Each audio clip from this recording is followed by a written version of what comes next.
Welcome to the Poetry Podcast with A, an Amber Michelle's work production. Hi everyone, happy Thursday. Thanks again for joining on the Poetry Podcast with A. If you've been around or if you're new, this is the series that we cover a book review. So once a month, we talk about a book that we're reading, and then I also highlight another piece of writing that we're going to hear actually from the author themselves.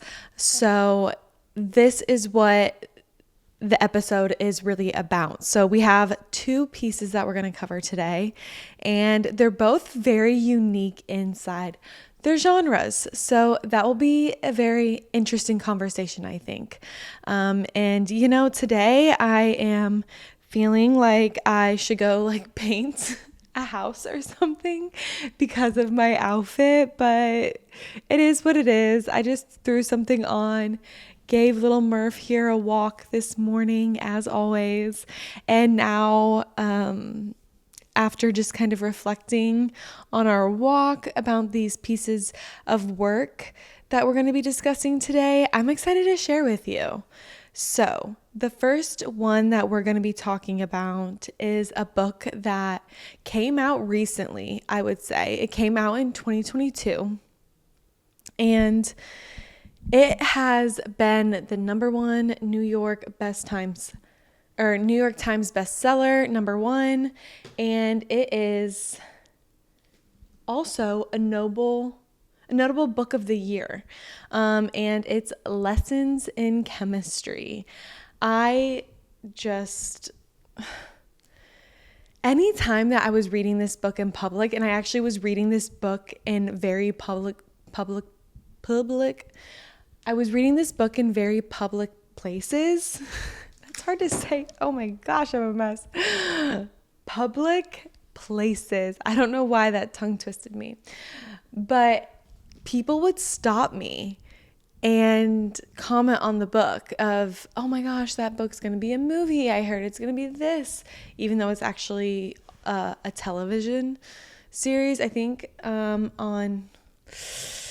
it was a platform I don't have. So I actually haven't watched it, the streaming, TV streaming. I haven't watched it yet, but a friend told me that it was actually like a series. Someone in the airport told me it was a movie. I don't think that's right, but people are waiting all over to read this book in library lines. I was number 63 when I went on hold for this book. So I was super excited. And once I read it, and I actually read it pretty quickly despite its length. I mean, how many pages are even in this book? There's about close to 400 pages. So it's a pretty thick book, but I actually read it in pretty quickly, at least for me. I'm not one of those people that are going to sit down and read a full book of this magnitude in an hour. That's just not I read kind of slowly. I grew up reading a little bit slower than other people. I am dyslexic, so I do not read fast. I am not a person that claims to read fast. I like to take my time. I take notes when I read my book, but I did feel like I read this one fast for me. When I say the length of time that I've read it, you might not think it's that long or that quick, but it was for me. So I read this book in a weekend, but I was on a flight twice. That was 3 hours. So I had 6 hours in a plane.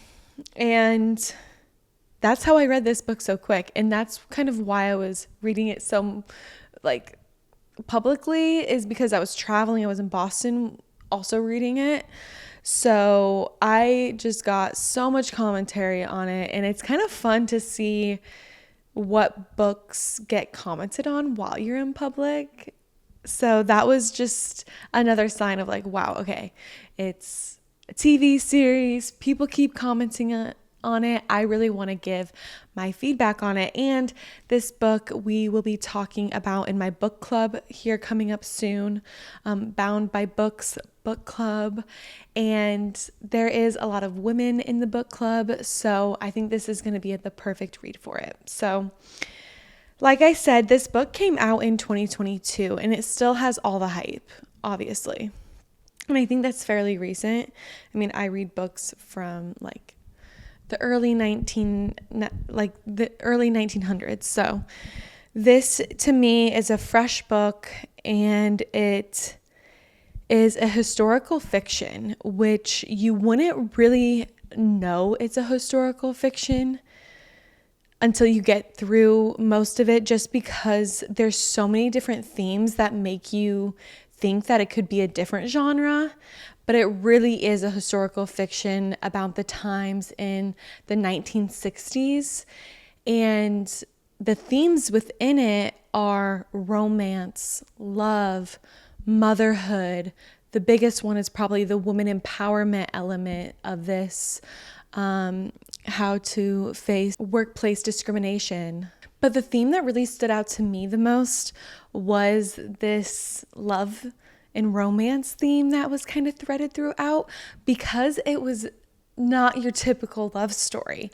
The protagonist in this novel is Elizabeth Zott, and she falls in love with this man who is a chemist. She's also a chemist, and their energy is just unmatched. But there was this quote.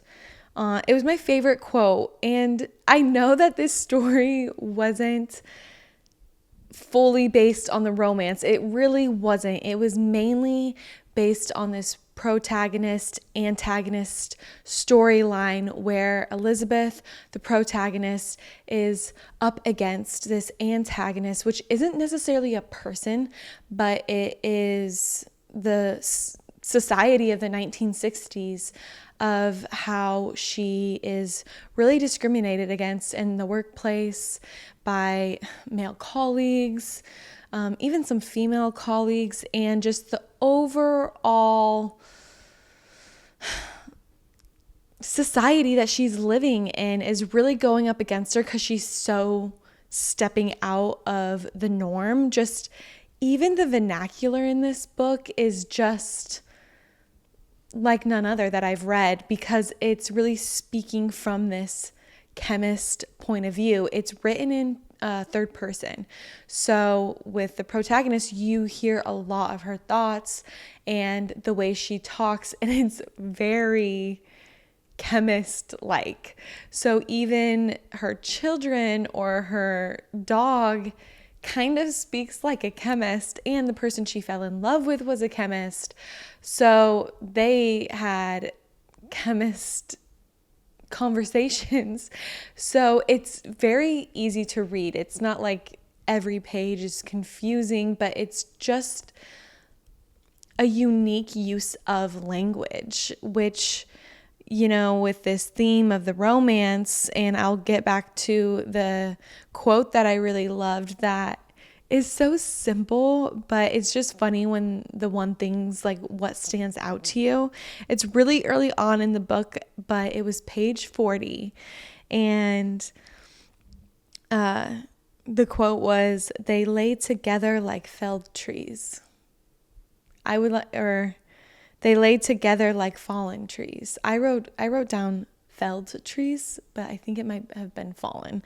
I have to go back and look because I think fallen sounds better. But even though I loved this romance that was inside the book, you know, I read it on page 40, very early on in the book. So there's something very unexpected in the beginning of this book that just throws you for a loop. And you're like, wait, already?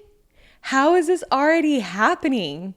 And you're like, I almost felt like I didn't even want to continue to read it, but I did, and I was so curious to keep reading. But I was like, how could this happen so early on in the book?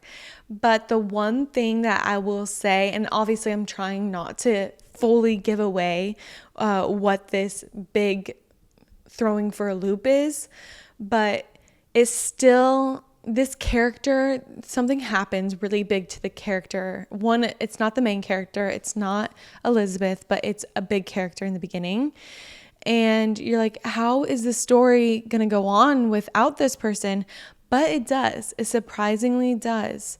Their theme and their character still lives throughout the book. So if you get to that point and you know what I'm talking about, if you've read it, or if you're going to read it, you're going to know what I'm talking about, but keep going. I've had 2 people talk to me about this book just on the side because I posted that I was reading it, and they were like, I can't believe this happened.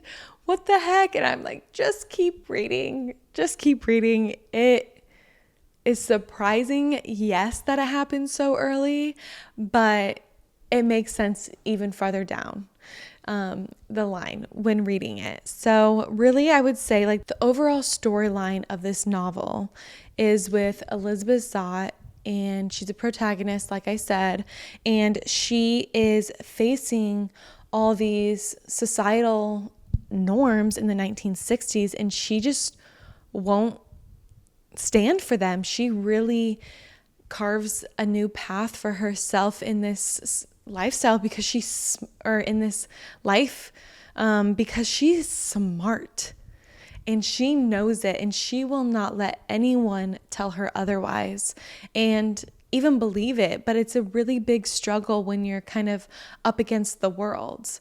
So that really comes out in the workplace for her. She's a chemist, which is just such a male-dominated field.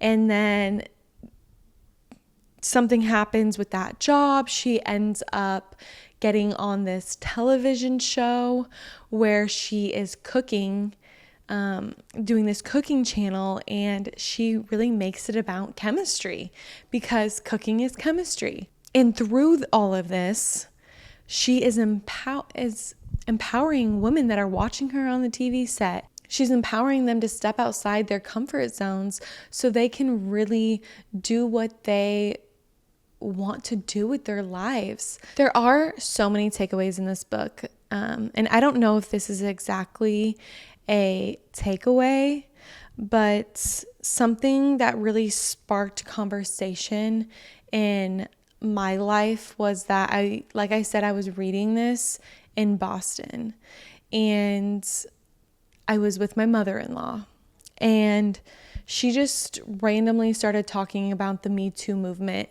because one of her really good friends was dealing with a son who had accusations against him that were proven false, with this woman. So I think they were in high school. I can't necessarily exactly remember what the story was, but it was this woman was proven to be lying about this man, and I'm talking about high school kids, but doing something sexually inappropriate. And she was proven to be lying. And my mother-in-law was just like, it's kind of crazy to think that there are these women out here kind of using this movement that they grew up in with Me Too, and pushing it past a point. And I was kind of starting to get a little defensive, I'm not going to lie. And just in general, when something is brought to attention, people can really take advantage of it. I understand that. But the reason why I was getting maybe a little defensive was just because I was like, these things did happen to women though. And back in the day, they still happen now. And it's such a hard balance to find the truth in situations, isn't it? Like, I am about to deliver a baby boy, and of course I want him to live a life being respectful, especially to women, and that is completely my goal in raising him, as it should be for everyone.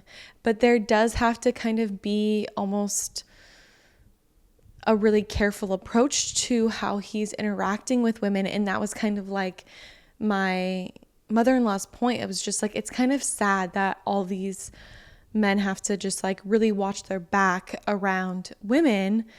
And I'm like, is it a bad thing though? Is it a bad thing? due to what history has been, why it'll just be his new norm.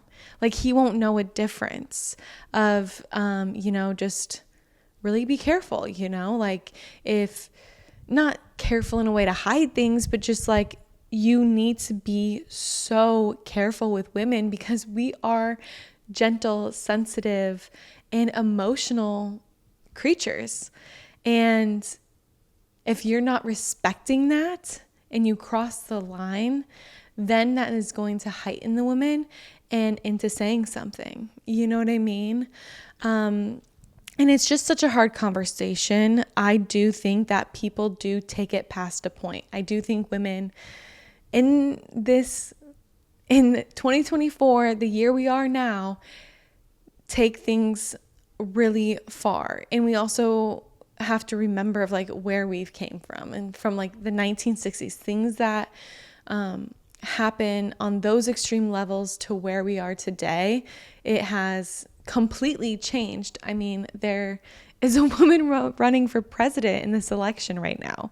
You know what I mean? It's just really wild. So I do think that you can't forget the past, but you have to forgive it and move on and really see how we work together as a society, as men and women, because on both sides, we are meant to work together. This is just our community.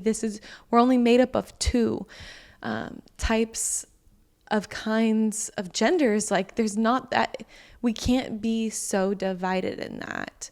And yes, the past again was horrific in these scenarios, especially the ones that just relate to this book.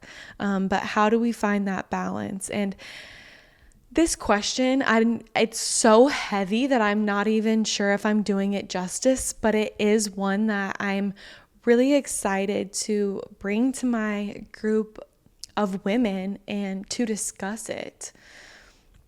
I'm really excited to discuss it with them and see just all the differing opinions. And like I mentioned in my last review, or maybe it was my last podcast episode in the Q&A, but I just really love giving my own personal thoughts on the book that we're reading before I dive in with the book club girlies. I was gonna be like ladies, but girlies, because I feel like this is just my true feedback and thoughts before I get influenced by everyone else. So I cannot wait to get influenced by everyone though, because I love to hear the opinions. And I guess the last thing I will share about this book was my favorite character, and it was 36. It was the dog. The dog, you can read his mind because it's in third person. It's written in third person, and he just has such powerful thoughts. He's such a protector, and it just reminds me of my pup. Is he thinking about me that way? I don't think he can actually read like this dog can in this book, but I did have, I think it was right before I was leaving to go on this trip to Boston, and I was just telling my husband, I was like, I'm kind of feeling lonely lately.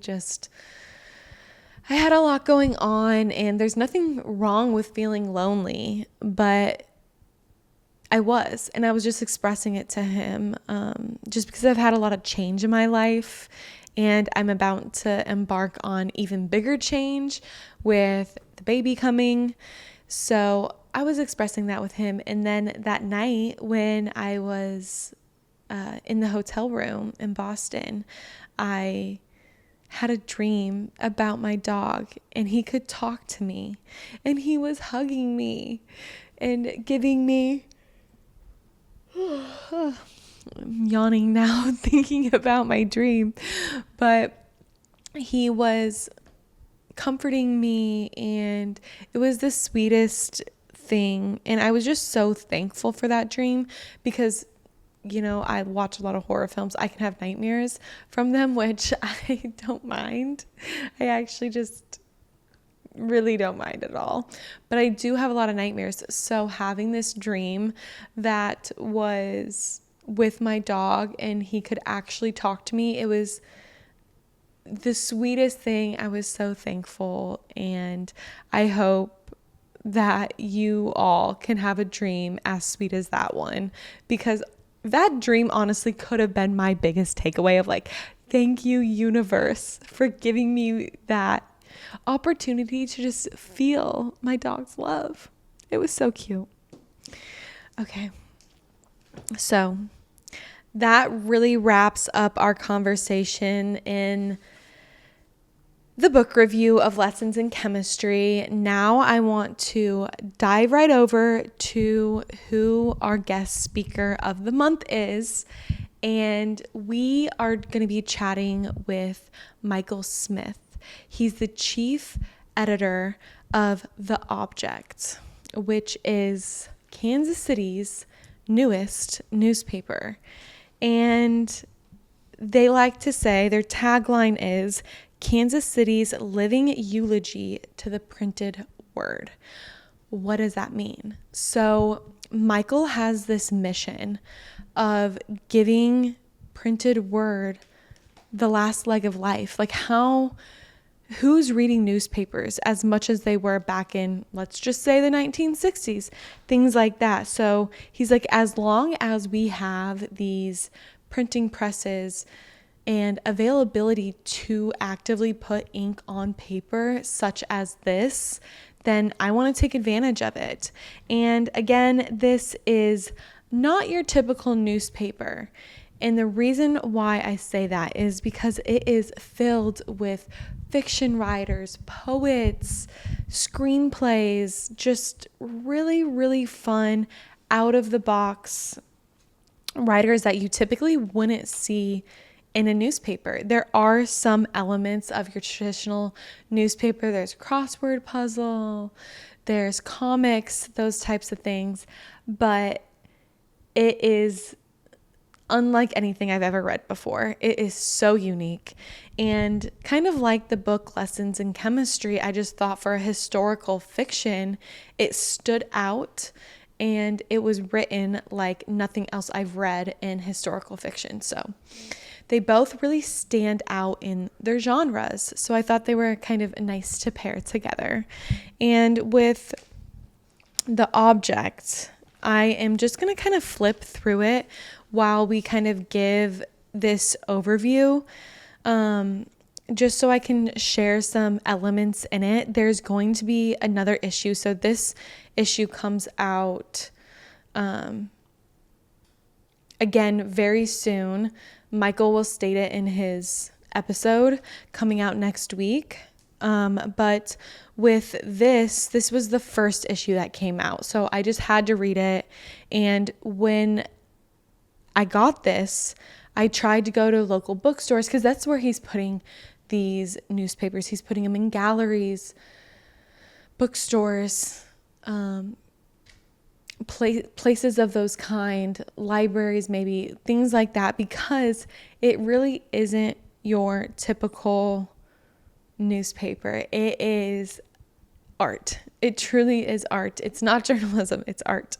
So the first story, and this story really stood out to me, and it's the one that, like, anytime this is sitting on like my coffee table, people stop to read it and they're like, wait, what, is this story real? And I'm like, no, bitch, it's fiction. And it's called Ramirez Bird Myth Confirmed. So it's written like true journalism, but it's fiction. So this writer goes kind of undercover as Joel Desmond. That is their name. And it is quite the story, and it's going to continue going on. So I'm excited for issue 2 to read what happens. And it's about this man who gets to the hospital, and he has a bird living in his chest. He gets shot, and he has this bird in his chest. And, you know, I'll just read this last little bit because it kind of gives us a little line into what we might read in issue 2. So, when I die, will a meadow lark be pulled from my chest? A robin or cardinal singing its jetting song to the world? I can't help but wonder. Me neither, girlfriend. Me neither. So, I can't wait for issue 2 to read more on that storyline. There is really funny pieces inside this too that are kind of like gossip columns. I really love Vanessa's. She had a couple little pieces in there that actually made me laugh out loud. Truly laugh out loud. And then Michael, the editor-in-chief, he has a lot of photography in here, and they kind of do highlights on local musicians. They have like a welcome to the object, what this newspaper is about.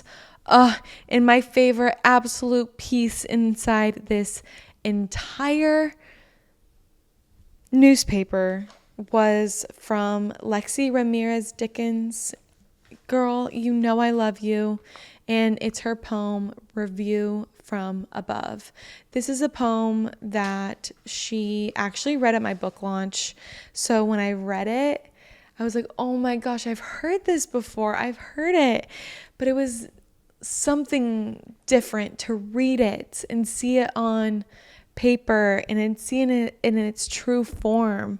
I really loved reading it, and I'll read it to you right now just because this really was my number one favorite piece. It was the best photograph taken inside this. This is me being biased, but it was the best photograph that was in this print as well. So, Lexi, you a talented little bee. Okay. Review from above. Well, to tell you the truth, I'm not from here. I'm only visiting. A purple spirit from a long ago star transplanted here, where things grow up and not down, where things are green and blue, with a line in between, where they meet and kiss. And at night there is a show to the west, in the morning there is a show to the east. If you can drag your bones out of your warm nest and get to the window soon enough to see how things get pink and smeary, and the God of this place sighs in relief that he gets to see this glory all over again. See, none of this is ours, but we act foolish pretending it is. Here, I name things mine and take claim, as ferocious as a human toddler that doesn't care to share my house, my job, my kids, my day, mine. Living here requires some forgetting. If we were constantly aware of the scope of the fact of this giant spinning marble,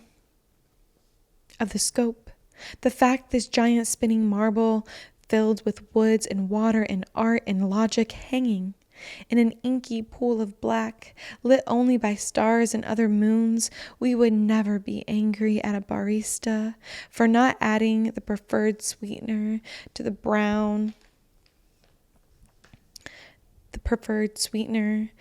hot brown liquid that traveled at least 1,000 worldly miles to get in the mug, because we would notice all of this is obvious, minuscule, far too microscopic to cause earthquakes. None of it is ours. If you can remember that everything is free, only then is it easy to see that every day is chock of miracles.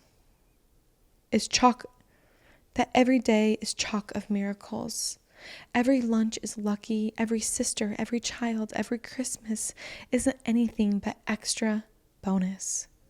Don't worry about writing your name on your leftovers. Don't stress about not making it on time. Everything in this realm is on time, and none of it is mine or yours, since I'm only visiting. And this place is not my home.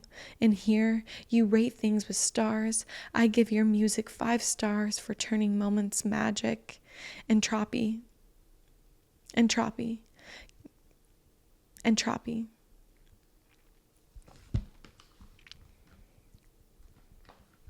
So I am going to read a little piece of the...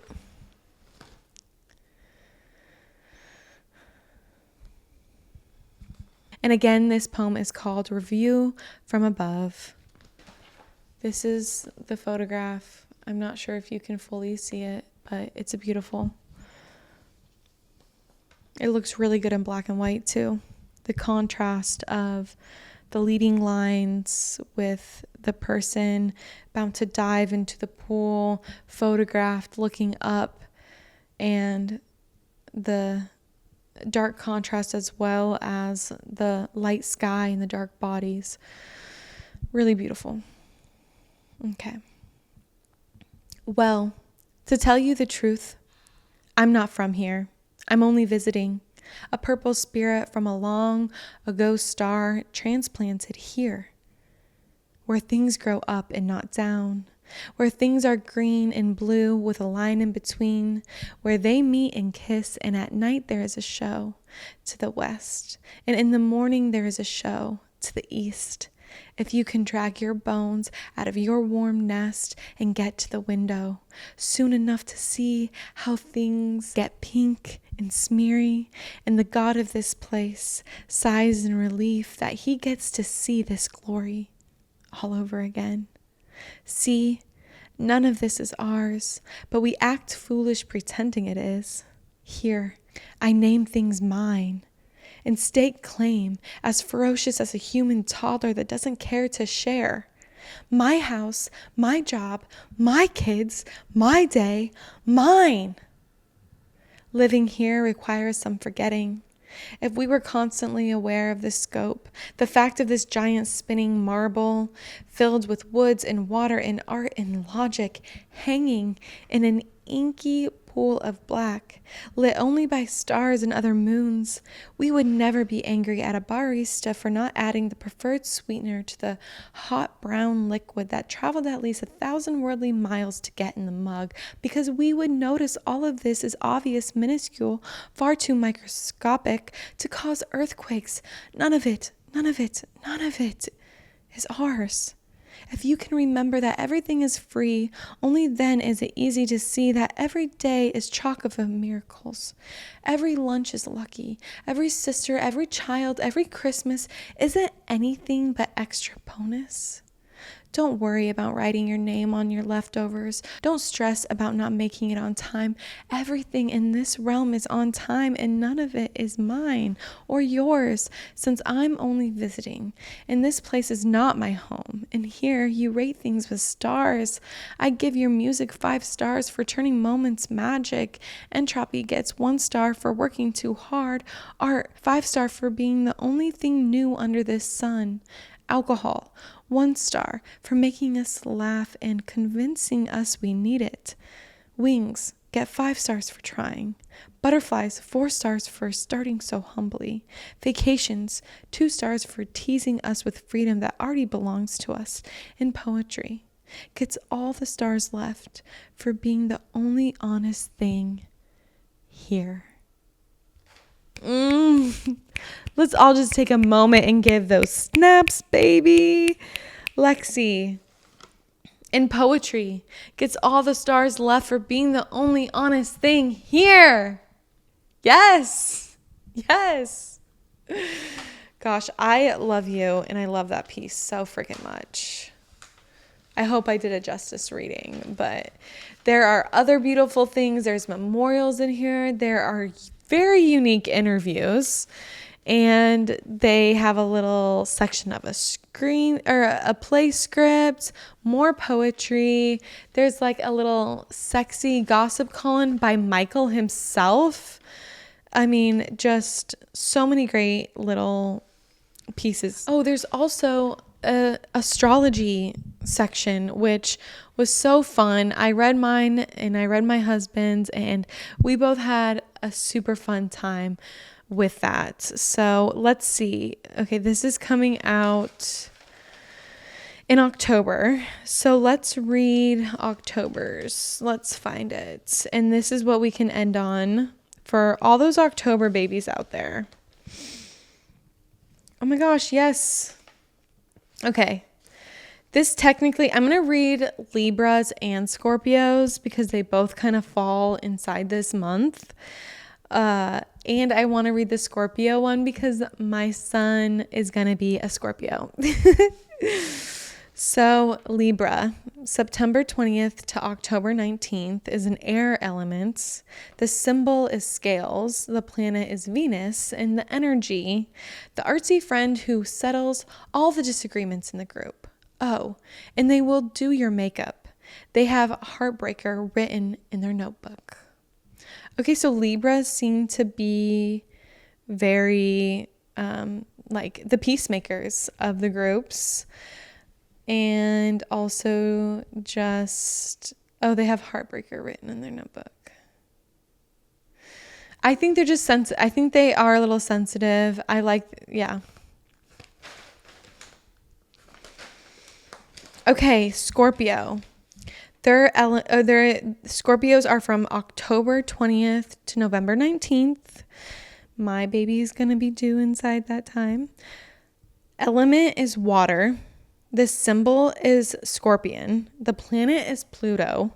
And the energy, that friend that knows what you're thinking and can track your ex in 5 moves, will prioritize love and family above all else, has some form of diary and will remember if you are wronged. And they will remember if you wronged them even 20 years later. Not to be trifled with. Not to be trifled with, baby. Okay, so yeah, there's so many fun elements in here. I can't wait for you to dive into the conversation with Michael and I next week. It's so fun and funny. He's such a charismatic human being, and I'll see you next week.